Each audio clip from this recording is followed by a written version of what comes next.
चलो भाई, लास्ट हमारा हो गया एलिमिनेशन मेथड। नेक्स्ट हेडिंग लिखो, रिएक्शन विद मेटल। तो नेक्स्ट हेडिंग है हमारी रिएक्शन विद मेटल्स। मेटल्स के साथ रिएक्शन करने की बात। देखो शुरुआती दौर में हो क्या रहा था, जब हमारे पास ऑर्गेनिक केमिस्ट्री की इतनी ज्यादा डेवलपमेंट हुई नहीं थी, तो जो साइंटिस्ट लोग थे उनके पास इतनी अच्छी थ्योरी नहीं थी कि जिसमें वो मेटल्स की बात कर सके। पहले तो कुछ रिएक्शन सिंपल ही नहीं हो रही थी, मेटल की तो बात बहुत दूर थी। लेकिन यहाँ पे सन 1900 के अंदर, ठीक है, 1900, तो सन 1900 के अंदर एक साइंटिस्ट आया जिसका नाम था ग्रीनगार्ड। इस ग्रीनगार्ड ने कंपाउंड बना के दिए स्पेशल, जिन स्पेशल कंपाउंड्स को ऑर्गेनो मेटेलिक कंपाउंड्स कहा गया। ऑर्गेनो मेटेलिक कंपाउंड्स में जो ऑर्गेनो वर्ड है, it is explaining organic. Organo word जो है वो क्या दिखा रहा है, ऑर्गेनिक। और जो मेटेलिक है वो सिंपल मेटल। उसने यहाँ पे क्या किया, मेटल के साथ में रिएक्शन करके दिखाया। सिंपल सा कंसेप्ट। क्या किया इसने ऐसा, किसके साथ में ये रिएक्शन हुई, तो उसने जो है CH3CH2Br ब्रोमो एल्केन्स का उसने यूज किया।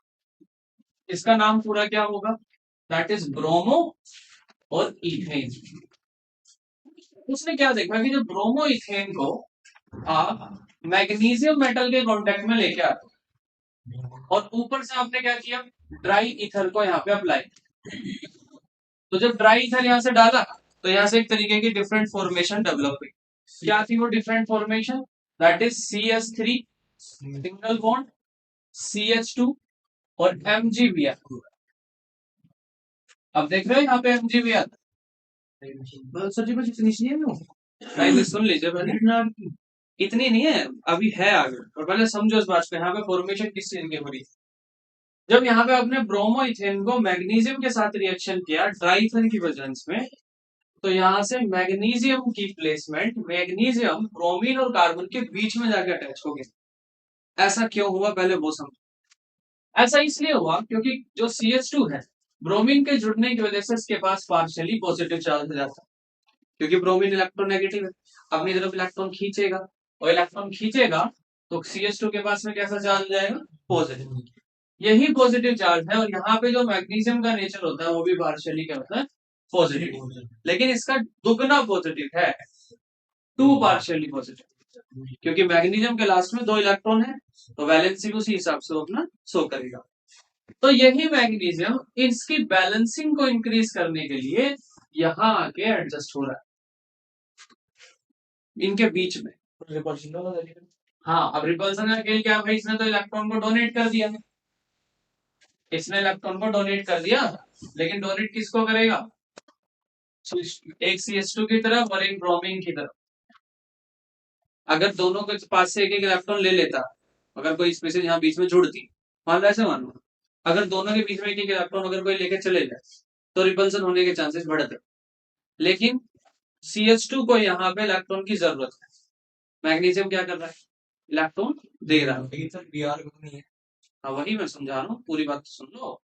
CH2 के पास में पॉजिटिव चार्ज है, मैग्नीशियम के पास में कैसा चार्ज है, कुछ चार्ज नहीं है, वो इलेक्ट्रॉन छोड़ा। अब एक बात बताओ, जब मैग्नीशियम ने एक इलेक्ट्रॉन पहला छोड़ा तो वो इलेक्ट्रॉन CH2 को ले लिया, इसका काम पूरा हो गया।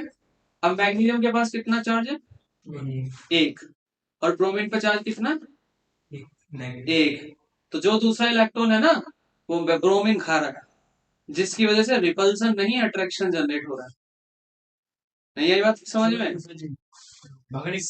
H2 पॉजिटिव चार्ज था, मैग्नीशियम के पास 2 इलेक्ट्रॉन है भाई, इसने एक इलेक्ट्रॉन इसको दिया, तो CH का पूरा न्यूट्रल हो गया 2 के साथ, और यहाँ पे जो मैग्नीशियम है उसके पास क्या बचा है अभी, Mg पॉजिटिव। लेकिन यहाँ पे एक Br है जिसका नेचर क्या है, नेगेटिव।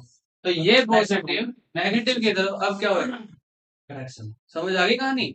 तो ये इस तरह से कंपाउंड बन रहा है, इसीलिए ये कंपाउंड जो है इस स्टेट में भी स्टेबल है। और ये कंपाउंड्स की जो बात थी शुरू किसने करी थी, ग्रीनगार्ड ने। ग्रिग्नार्ड पूरी की पूरी केमिस्ट्री में कहा जाता है कि अगर कुछ चीज ना बन रही हो तो साले ग्रिग्नार्ड को बुला के लाओ, ये सब बनाना सिखाएगा। मतलब कुल मिला के रामबाण कैसे, हाँ कैसे है इसके बारे में आप आगे आने वाले चैप्टर्स में पढ़ोगे।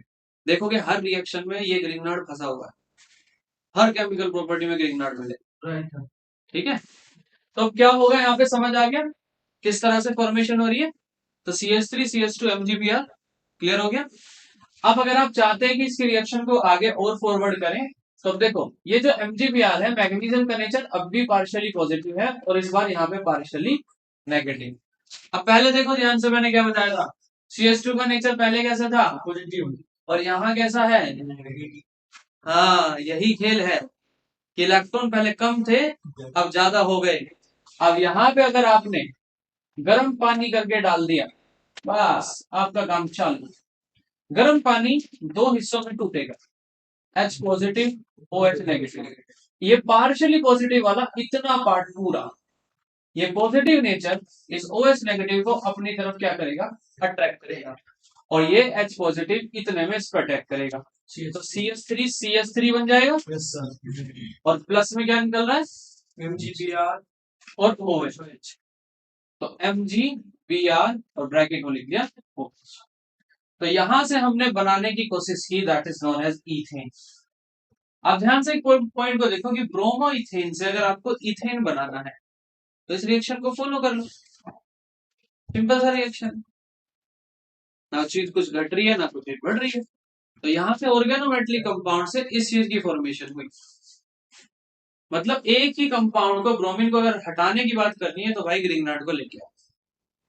और ग्रिग्नार्ड के अलावा एक और साइंटिस्ट जो सेम और सेम ड्राई ईथर के केस में काम करेगा वो कौन है, दैट इज वुड्स। उसने एक रिएक्शन दी, दैट इज नोन एज वुड रिएक्शन। इंपोर्टेंट रिएक्शंस में से एक है। पहले इस रिएक्शन की कैटेगरी को समझिए और इसने समझाने की क्या कोशिश करी है उसको भी समझ।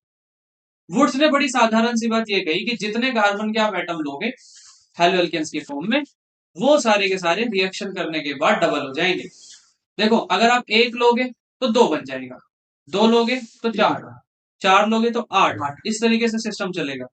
तो सेम वुड्स क्या कहता है कि भाई मान लीजिए अगर आपके पास में CH3Cl नाम का कोई कंपाउंड है और आप इसको दो सोडियम एटम के साथ में रख के दोनों मॉलिक्यूल एक जैसे ले लें कुछ इस तरह, तो सेम ये भी मॉलिक्यूल और ये भी मॉलिक्यूल सेम है, बस मैंने लिखा थोड़ा डिफरेंट तरीके से, और ये दो है सोडियम के एटम्स। तो जब इन्हें आपस में ड्राई ईथर की प्रेजेंस में रिएक्ट कराया गया CH3, तो ये क्लोरीन, दोनों के दोनों क्लोरीन इन सोडियम के साथ में जाके क्या हो गए, रिएक्शन करके अटैच, और ये CH3 खाली बचा, ये CH3 खाली बचा, और इन दोनों ने मिलकर क्या किया, एक कंपाउंड बनाया that is known as CH3 single bond CH3, और प्लस में दो NaCl के मॉलिक्यूल यहाँ Cl पे दो, तो दो Cl ना है, दो को मल्टीप्लाई करेगा इसमें, दो ही तो Cl है अभी भी, और Na भी दो ही है जैसे लिए थे। तो यहां से हमने क्या चीजें सीखी कि अगर आप मिथाइल क्लोराइड को यहां से लेते हैं, अब मिथाइल क्लोराइड में कितने कार्बन है, एक, अब डायरेक्टली कितने बना रहे हैं, दो में, वुड्स रिएक्शन। बहुत सिंपल रिएक्शन है, बहुत इजी रिएक्शन। अगर जैसे मान लीजिए मैं यहाँ पे एक और कंपाउंड ले लूं,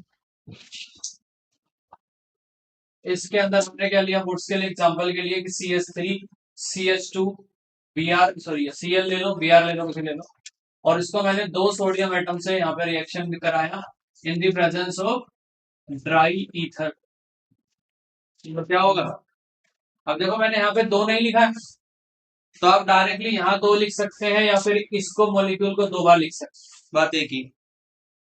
तो यहां से फॉर्मेशन क्या हो जाएगी, CH3 CH2 एक पे है, तो जितना आपके पास एक पे मॉलिक्यूल है उसी को दो बार जोड़ना है, तो जब आप दूसरी बार जोड़ेंगे तो यहीं से जोड़ेंगे CH2 और CH3, तो क्या बना, ब्यूटेन। आई बात समझ में, फिर से समझाऊं या उसी तरीके से, अबे ध्यान से देखो भाई, CH3 सिंगल बॉन्ड CH2Cl था, और इसको यहाँ पे आपने दो Na के प्रेजेंस में रखते हैं, सेम ऐसे तो लिया है क्लोरीन CH2 और CH3, तो इन दोनों को जब आप आपस में कनेक्ट कर देंगे तो ये दोनों ऐसे जुड़ेंगे। Yes sir. ब्यूटेन खत्म। 2NaCl हो जाएगा फिर बाहर। क्लियर। Yes sir. अब पेपर में अगर क्वेश्चन आता है कि क्वेश्चन इस तरह से पूछा गया कि भाई ब्यूटेन की फॉर्मेशन करके दिखाओ, किससे? इथाइल क्लोराइड से। इसका नाम हो जाएगा इथाइल क्लोराइड। तो इथाइल क्लोराइड से जब आप इसकी प्रिपरेशन करके दिखाएंगे तो डायरेक्टली इसको कर दो, खत्म कहानी।